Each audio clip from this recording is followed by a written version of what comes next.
ભવસંભવ ભીતિભેદનમ સુખસંપત કરુણાનિકેતનમ વ્રતદાન તપઃ ક્રિયાફલમ સહજાનંદ ગુરુમ ભજે સદા. સર્વ અવતારી ઈષ્ટદેવ ભગવાન શ્રી સ્વામિનારાયણ, વડતાલધામમાં વિરાજમાન શ્રી લક્ષ્મીનારાયણ દેવ, શ્રી હરિકૃષ્ણ મહારાજ, શ્રી ધર્મદેવ ભક્તિમાતા વાસુદેવ આદિક દેવોના 200 વર્ષ જ્યારે પૂર્ણ થતા હોય ત્યારે શ્રી લક્ષ્મીનારાયણ દેવ દ્વિશતાબ્દી મહોત્સવના ઉપક્રમે શ્રી સ્વામિનારાયણ વિશ્વવિદ્યા પ્રતિષ્ઠાનમ SGVP ગુરુકુલના આંગણે યજ્ઞ અનુષ્ઠાન પારાયણ અને એમાંય ખાસ કરીને આપણા સંપ્રદાયના, આપણા સત્સંગના એક બહુ મહાન સંત કે જેમણે પોતાના જીવનમાં કેવળ ભગવાનને પ્રસન્ન કરવા માટે યજ્ઞના ખૂબ અનુષ્ઠાનો કરેલા, ખૂબ સૌના હૃદય જીતેલા, ખૂબ સરળ અને નિર્દોષ હૃદયના વ્યક્તિત્વના એવા આપણા સ્વામી શ્રી ભક્તિ પ્રકાશદાસજી સ્વામીની સ્મૃતિમાં જ્યારે સરસ મજાનું એક આયોજન કરવામાં આવ્યું હોય ત્યારે સદગુરુ ગાથા અંતર્ગત આપ સર્વ ભક્તજનોને શ્રી સ્વામિનારાયણ સંપ્રદાયના જે મહાન મહાન સદગુરુ સંતો થઈ ગયા,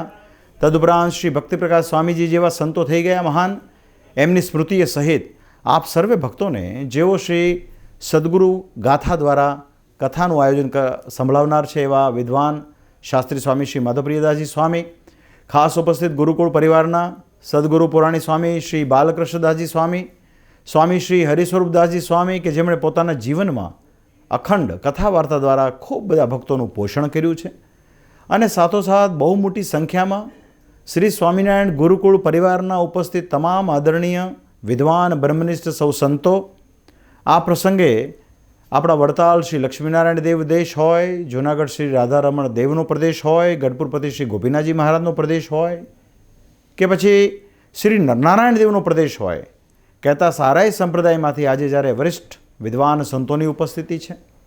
ખાસ કરીને સ્વામી શ્રી માધવપ્રિયદાસજી સ્વામીનો એવો એક અભિગમ કે આપણા હિન્દુ સનાતન ધર્મના તમામ સાથીઓને, ખાસ કરીને તમામ હિન્દુ સનાતન ધર્મના જે પ્રતિનિધિઓ હોય, મહામંડલેશ્વરો હોય, મોટા મોટા સ્થાનોમાં જેઓ દ્વારા કાયમ આપણા હિન્દુ ધર્મની વૈશ્વિક લેવલે ખૂબ જેને કહેવાય વૃદ્ધિ થતી હોય એવા વિશિષ્ટ મહાનુભાવો પણ આજે જ્યારે ઉપસ્થિત હોય, વિશિષ્ટપણે રાજકીય મહાનુભાવોની પણ ઉપસ્થિતિ છે, આમંત્રિત મહેમાનોની પણ ઉપસ્થિતિ છે, અને બહુ મોટી સંખ્યામાં જ્યારે ભગવાન શ્રી હરિના પ્યારા આપ સર્વ ભક્તજનો ઉપસ્થિત હો ત્યારે સર્વપ્રથમ ઉપસ્થિત તમામ સંતો અને ભક્તોને અમારા અંતરના ભાવથી જય સ્વામિનારાયણ.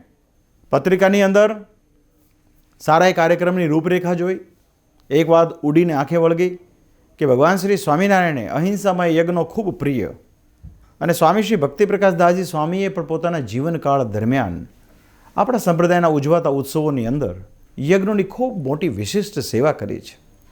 વિશેષપણે કરીને સ્વામીના વ્યક્તિત્વની વાત કરીએ તો એ બહુ એક નિર્દોષ નિખાલસ સંત, પોતાની રસાળ અને અદ્ભુત શૈલીથી ભગવાનના ચરિત્રોને એ અસ્ખલિત પ્રવાહમાં કહેતા, અમને જ્યારે પણ મળતા ત્યારે અહો અહો અહો પણ વ્યક્ત કરતા, અને મારો ગોપીનાથ, મારો ઘનશ્યામ એવું એમના હૃદય કમળમાં કાયમ એ સ્મરણ ગુંજ્યા કરતું. ત્યારે એવા સંતની સ્મૃતિમાં જ્યારે આયોજન થયું હોય ત્યારે સર્વપ્રથમ અમે બહુ અંતરનો રાજીપો વ્યક્ત કરીએ છીએ.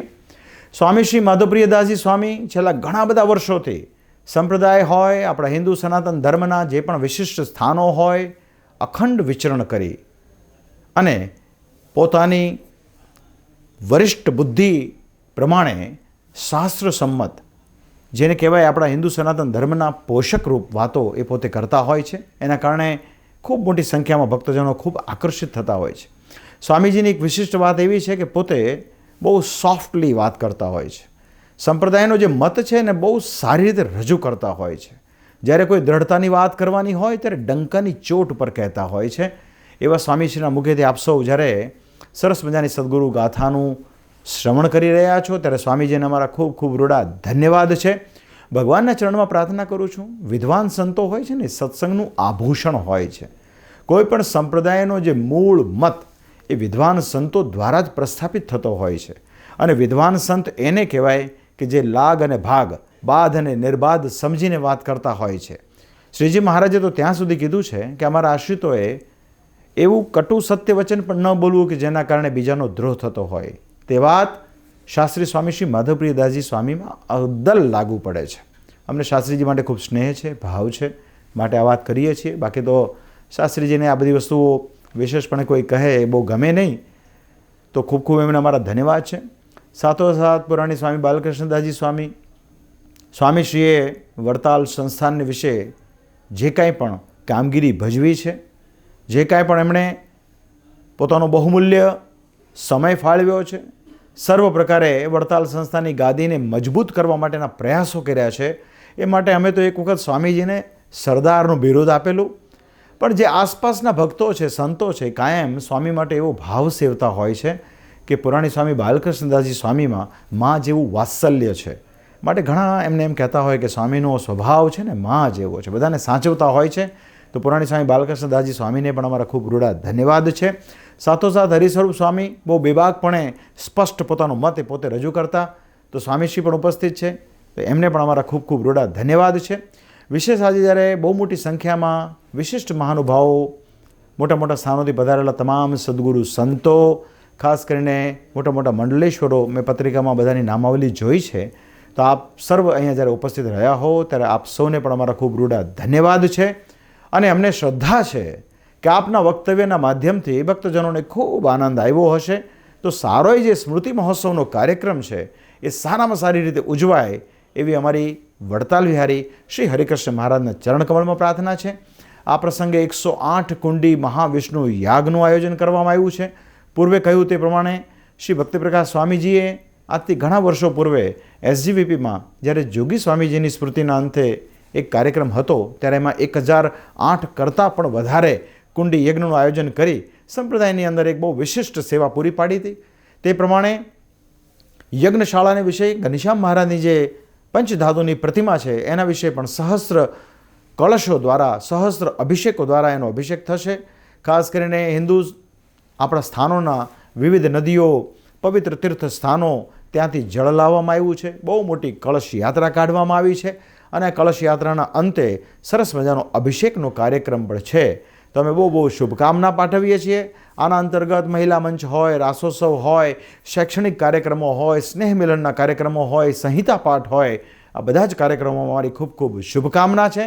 તો ભગવાન સ્વામિનારાયણ સર્વ પ્રકારે આપણા સર્વ ઉપર એવી કૃપા વરસાવે કે જેના કારણે સત્સંગના પાયાના કામો થાય.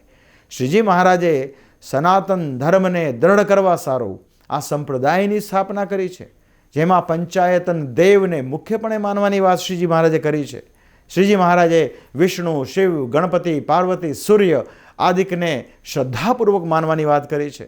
પોતાના આશ્રિતોને દ્વારકા આદિક તીર્થોની યાત્રા કરવાની વાત કરી છે. શ્રીજી મહારાજે પોતાના આશ્રિતોને શ્રીમદ ભાગવતજી જેવા ગ્રંથને નિયમિતપણે શ્રવણ કરવાની આજ્ઞા કરી છે. મહારાજે જગન્નાથજીના પ્રસાદને વિશે દોષ ન લેવો એવી પણ ખૂબ સરસ વાતો કરી છે. તો કુલ મળીને શ્રી સ્વામિનારાયણ સંપ્રદાય સર્વ પ્રકારે હિન્દુ સનાતન ધર્મના ભાગરૂપે ખૂબ સારું કાર્ય કરી રહ્યું છે. તો આપ સર્વને ખૂબ ખૂબ શુભકામના. શ્રી હરે સર્વ પ્રકારે તમામ યજમાનોનું, તમામ કાર્યકર્તાઓનું, તમામ સેવકોનું ખૂબ મંગળ કરો એવી હૃદયથી એમના ચરણકમળમાં પ્રાર્થના કરી વિરમું છું. પુનઃ ઉપસ્થિત તમામ સંતો અને ભક્તોને અમારા અંતરના ભાવથી જય સ્વામિનારાયણ.